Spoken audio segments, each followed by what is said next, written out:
I'm gonna buy 2. I think later today I'm going to do 1 arena run to spice things up a bit. Save that 150.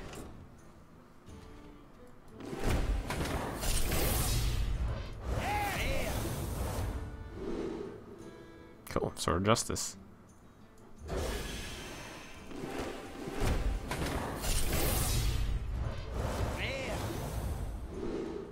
And uselessness. I got an Ancient Watcher also. That's pretty good. My general strategy here is I'm going to be killing off the cards that are basically I'll never quotation mark run.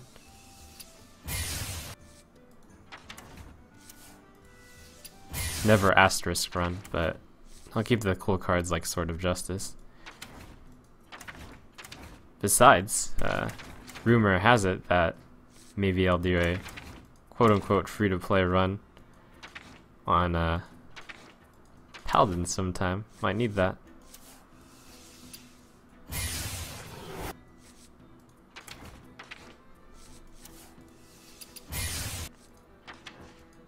I give you a stay of execution. I'll even keep the tiger. I'm feeling generous. I'm sure are a lot of not aggro decks this time around, but it would be foolish to be like, oh, I'm gonna change my deck to be anti-control,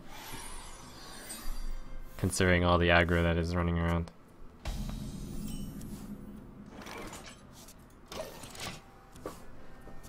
Part of the reason why I'm in no rush to get dust is right now this is this deck is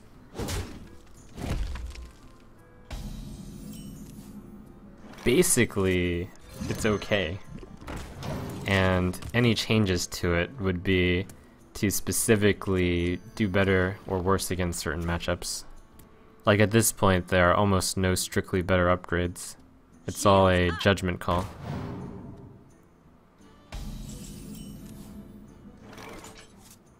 I can clear the path with the lightning bolt, but the Unbound Elemental really wants that lightning bolt. I suppose I wouldn't want this to survive with 1 hit point. After killing my Elemental with like a combined Claw or Wrath.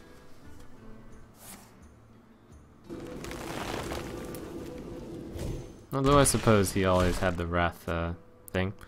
I considered doing the oh, interesting. I considered doing the Unbound Coin Lightning Bolt, but that provides a weak play on the next turn.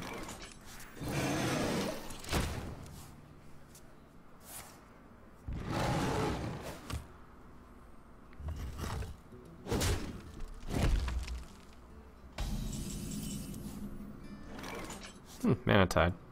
I have to take note that on 5 mana he decided the best use of his mana was Shapeshift. That means he has a very unusual hand. It's gotta be mostly spells or big cards. The chance of Karen has gone up, which is really good for me. Chance of swipe has gone up a lot, since the Yeti is not swipeable. He would have played Druid of the Claw if he had it. I think it's a good time to play Mana Tide. He'd have to use a spell to kill it, and it would most likely be swipe, which would be bad for him.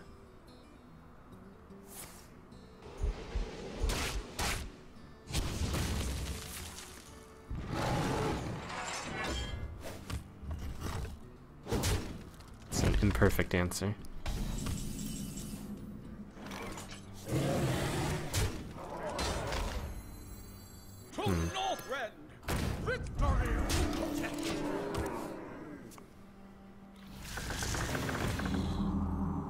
Big cards in his hand, somewhat as predicted. That's good. In fact, I was going to just send this guy at it, but maybe I get a bit more greedy. Wait, did he gain life? I basically can trade losing the Divine Shield for a lightning bolt. What to do? Nah, I have the unbound in my hand. I think it's close. And I'll keep up the pressure here. Based on the heal, I'm expecting that his hand costs a lot. So I decided to put on pressure with the ooze. It's also another target for Ragnar, so if he decides to YOLO it.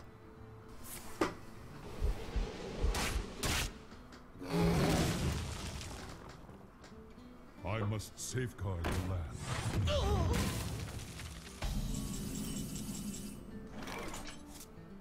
Alright, so the play will change depending on whether or not this is a spell damage totem.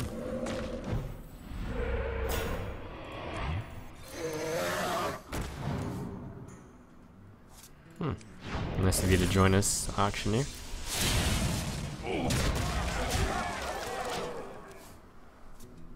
Five, 6, 7, 5, 8, 9.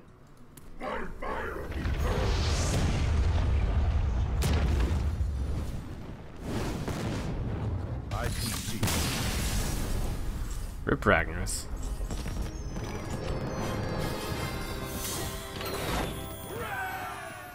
Thank you to Bloodlust Lethal and Anonymous for your donations, and Equal3 makes a comment of kick the Gadgetsian auctioneer, get Bloodlust, question mark, profit.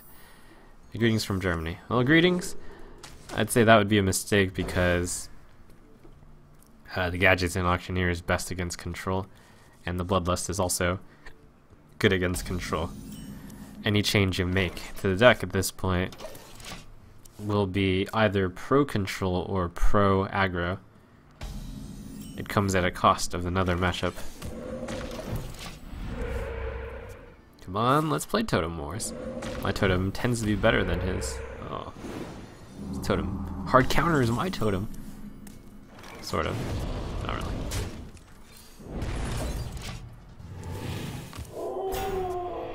The Gadgetsian is an example of a card that's not so good against aggro, although at least at the very worst it's a 5 mana 4/4. And against control it's at its best.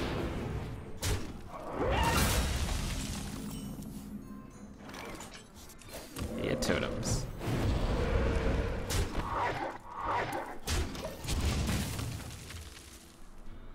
We've got the early lead with more totems than the opponent. Paladin Square, that's a card I've considered running. Is there anything that I want to Earthshock in the Shaman's deck? Lightning Bolt is a possible play here, but seems mediocre.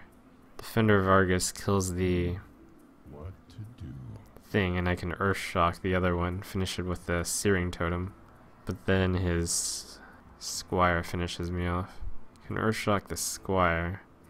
That's a bit of overkill. Earthshock, Lightning Bolt, Totem. It's weak against Lightning Storm. My shield for Argon.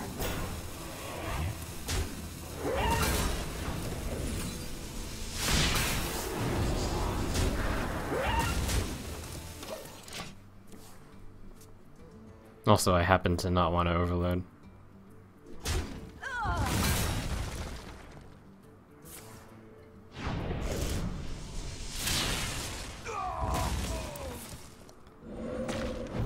I feel like it's those small differences in play on turns like that which decide games. So I'll think about those for quite a bit.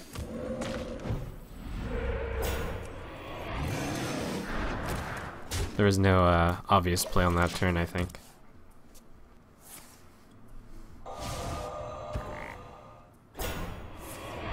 Alright.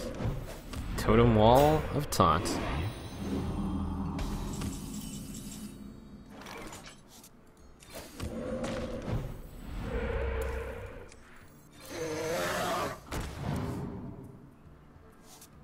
Oh.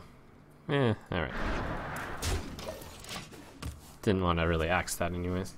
Turns out that in this matchup, hexing the Yeti is perfectly fine.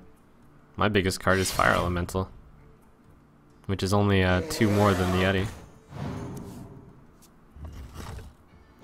You can't hold your hexes on a pedestal in certain matchups.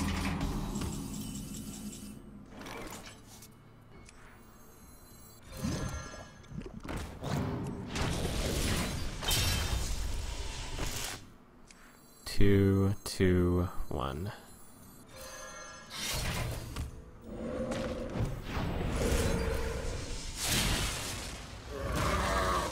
Elements guide me.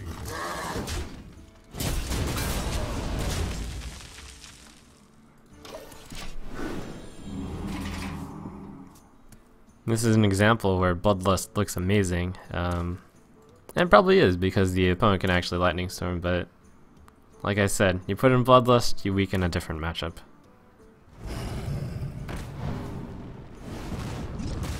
The light protects me. Spell damage totem would allow Lightning Bolt to do 5 damage, and I am guaranteed it. That's pretty nice. I could also Fire Elemental to develop the board and hit it with the axe. Toss a light or shock on that, but that's not very important. I could also Hex this because it's the most threatening card, generally, but not always. I could also Rockbiter myself and deal with that perfectly. There are many options. The 5 damage Lightning Bolt is far too good.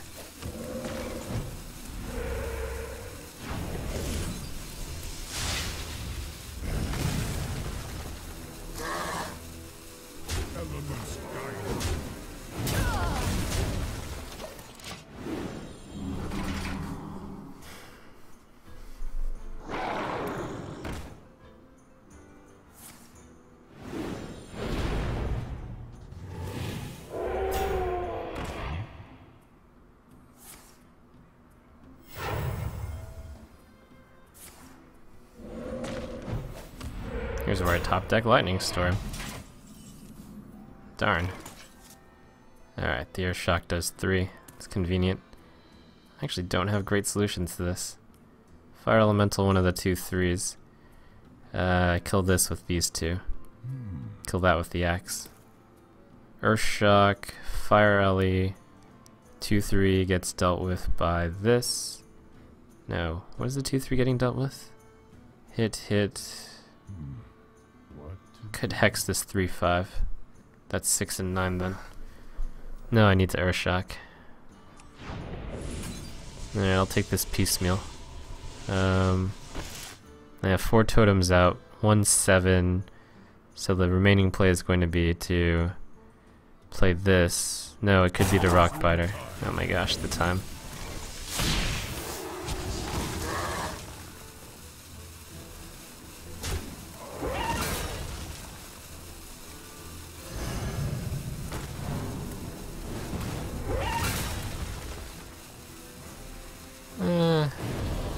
I'll do that.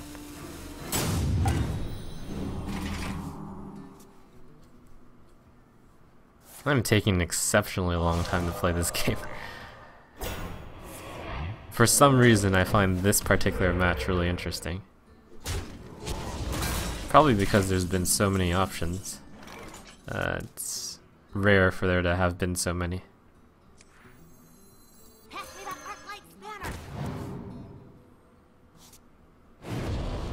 Gotta keep up my rep as a slow player.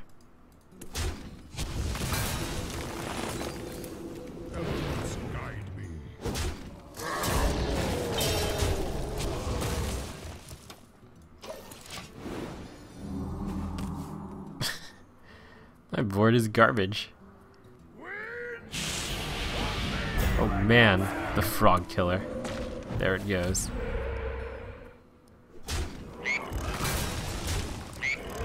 Alakir Valley. Got 2 frogs. Worth.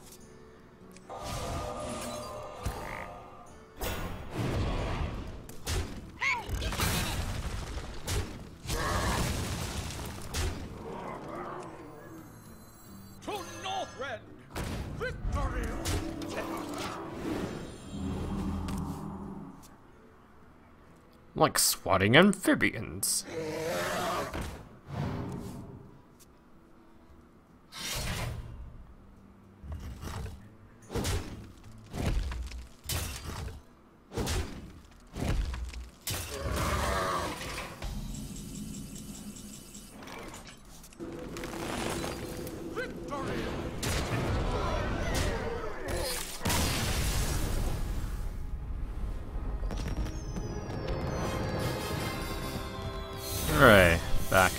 to 4. Your soul shall be Whoa, it's Dark Horse! Ooh, spooky! This is a matchup where Bloodlust generally is really bad. Assuming he's Zoo. Let's see. Quick thank yous to Shandrala. Leaves a message of Hola Trump, greetings from Spain, great stream. Question, what is the best way to start competitive constructed play? Tourneys, leagues, etc. I mean, the best way, I would say, is just to get up to rank 1 legend. The ranking system in this game is quite good. And once you get to legend, it's really easy to compare yourself with others. And it's actually an achievement to get to 1 legend. So, try that first. Thanks Peanut Dog for your donation. Leaves a message of Trump. I have been watching all your Paladin videos and was curious why you do not value Guardian of Kings as average, as it is a 5 mana 5/6 with a 2 mana Holy Light built in. I actually have changed my mind on Guardian of Kings. If you've watched the old ones, I used to say it was mediocre and or bad even, but I think it's good now. Although, of course you want to keep it in moderation. For everything is best in moderation. And I could speed up the Unbound, but I'll just go with this one. Looks like I'm up against Handlock. Helmet Wearer leaves a message of Trump. I really feel like Dark Iron Dwarf is far superior to Yeti in the current deck. The trade-off is 1 health for an often clutch attack boost, considering Shaman is a token class. Understandable. However, against these aggro decks, turns out to be quite rare for you to have a guy out on turn 4.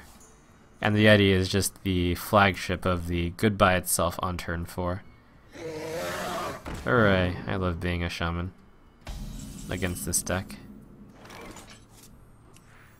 Pass me that arc-light spanner.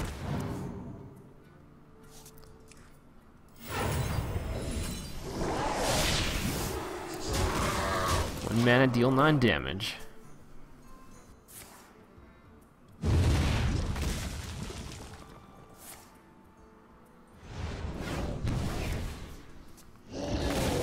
I've also got 2 hexes to answer 2 problems. If I hit him for 2, he could go down to 13, tap, and then play 2 Molten Giants, and then Sun Fury. Well, I do have the answer in the form of 2 hexes. I think that would still be a bit too fast. I gotta make him work for it. Although, Hey, give me a minute. if he taps, it's... this is a close one. I wouldn't have attacked if I didn't have 2 hexes. I just happen to have like a really, really good hand against this deck. I wonder. This also happens to be the one of the best counters against his deck, incidentally.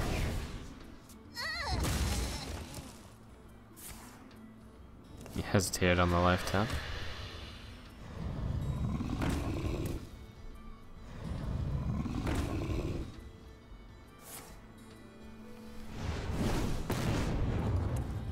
Rip Lord Jaraxxus.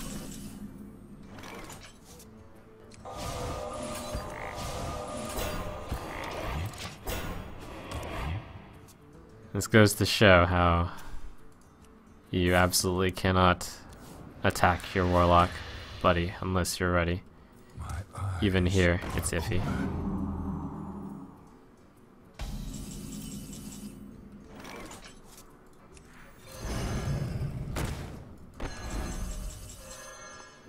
Alright, fine. The main problem with this play is that the frog will eat the damage. In a way, he should actually be happy about discarding Lord Jaraxxus. Just because I will most likely get into a position which can kill him if he spends 9 mana. My eyes are open.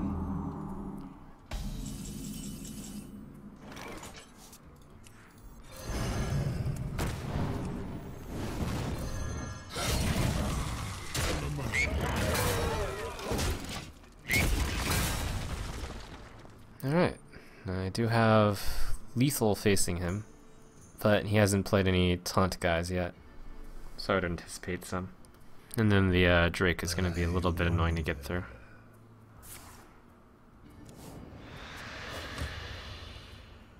Plus, if it's a Defender of Argus, which is quite likely, you can kill off my Elemental. To Lord Volk, leaves a comment of, "Hey, Trump really likes some of the plays you make. Question, I'm stuck at rank 15 using a Warlock Zoo deck. Any tips?" Well, I'm assuming you're using a optimized deck. A deck like that generally has a fair to good matchup against most everything. The general skill is make sure you're looking out for the right time to go on the offensive and the right time to trade. And that's the main skill. And this is 6, 8, 11, 14, 16 damage. How convenient. 5, 8, 14, 16.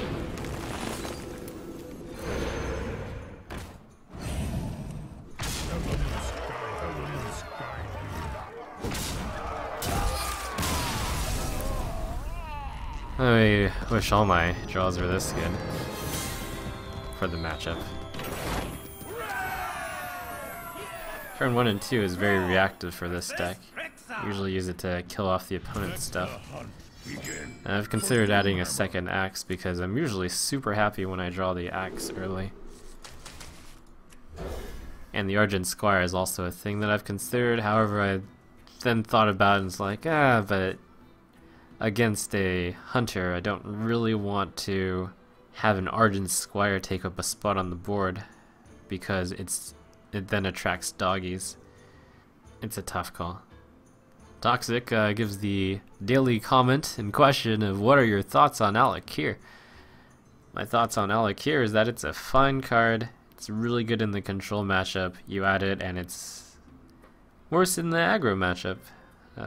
Just like many of the cards in many of the cards in the Shaman deck are quite flexible. And it is difficult to say which one is best.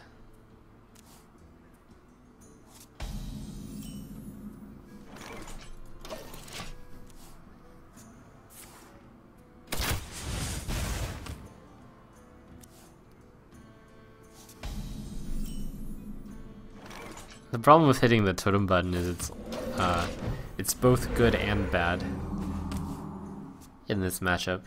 So oftentimes you'll forgo hitting the totem button. I'm okay with putting the first totem out there. Unfortunately, I got a rather lame one. But at least I have the rock biter to possibly get it to work. I've been really happy with views in this deck. Makes the hunter matchup less bad. Sure would have liked to draw one. I cannot coin out the Gnomish Inventor. It's too weak.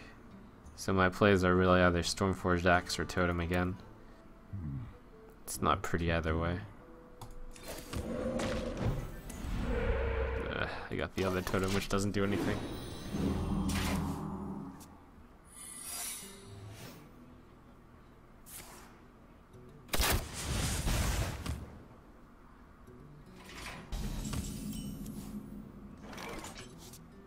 Thank goodness. Alright, I will happily lead these totems to their death, assuming that's explosives. I mean, it really could be anything.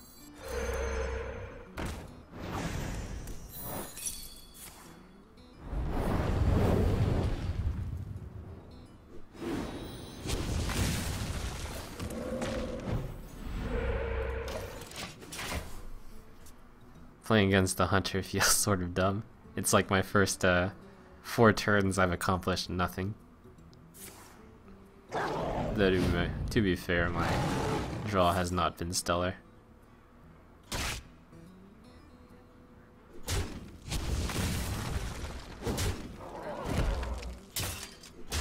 Wow, this is like the easiest match the hunter has ever had. I give up. Well played. You win.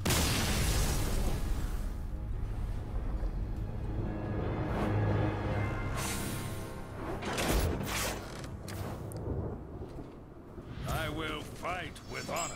For Doomhammer. Alright.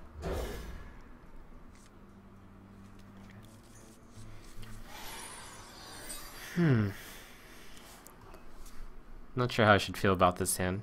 Depends on the type of deck he's got, really.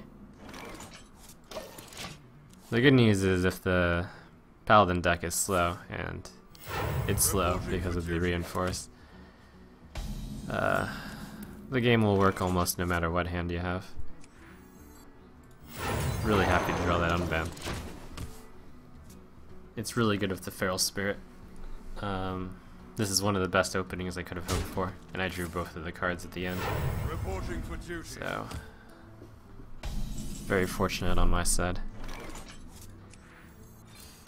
I'll kill off one of these guys so that the Consecrate doesn't kill both doggies.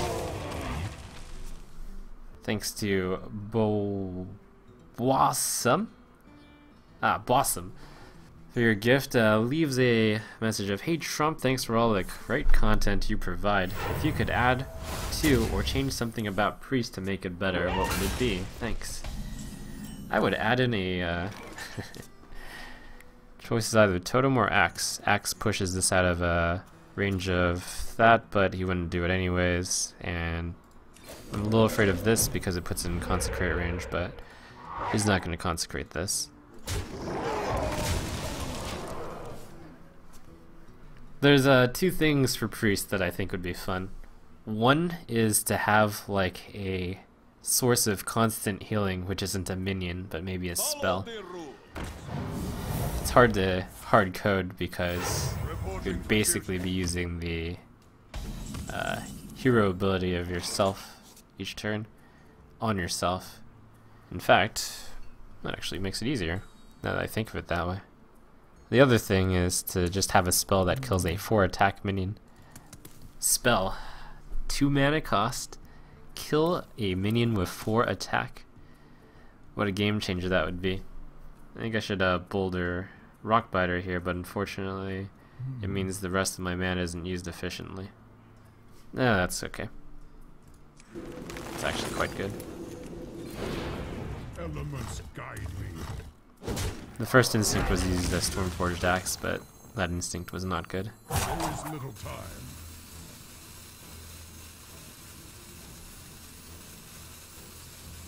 My shield for Arthur.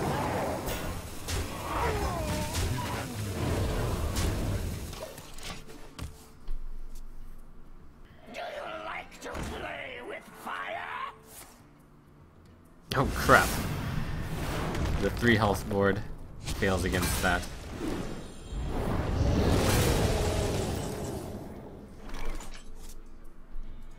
Let's see, Earthshock. Let's find time to use it.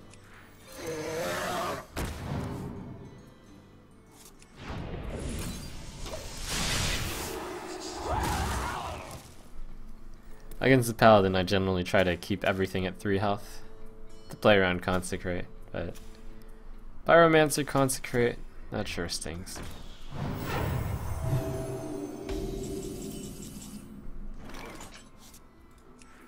Pass me that Arclight's banner.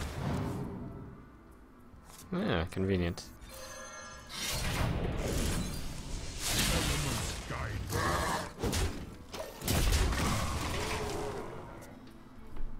Put your faith in the light. Wow, that's fast. Fortunately, I've held the answer. Well, somewhat of the answer. It's good enough here.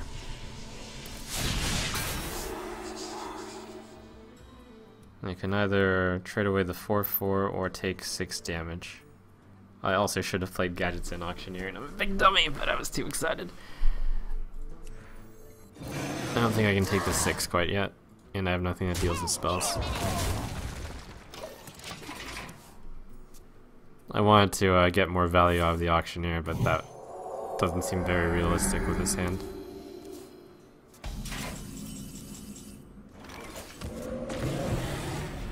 Give me a minute.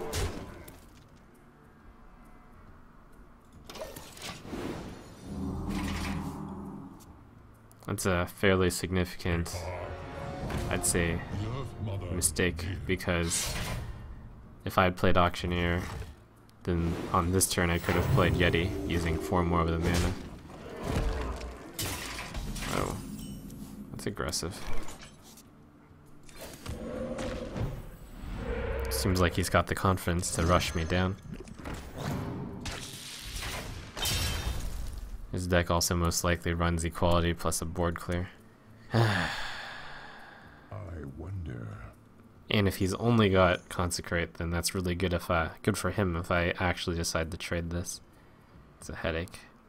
There's little time.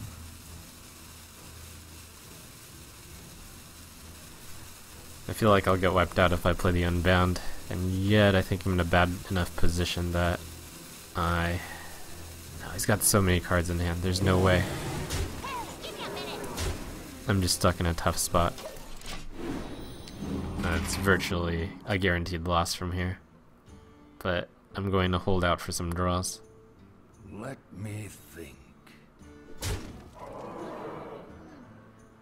For those saying that Bloodlust would be good, I will have no minions, so it doesn't matter.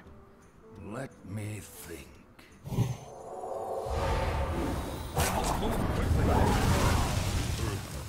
Or upon us. It actually ends up not being a total disaster for me.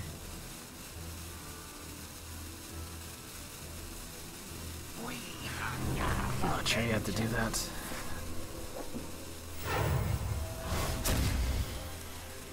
But oh well, I suppose he's so far ahead he can win in many different ways.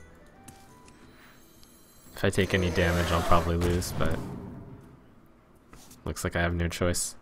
The Taunt Totem might help. Spell Damage Totem might work. Oh, what's that one? Alright.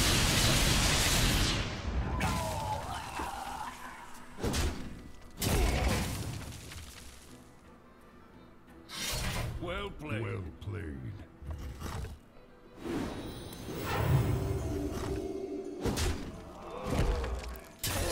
I'd say the key turn of this game was the Pyro Consecrate turn. I suppose I have to play around 3 damage against Paladins as well.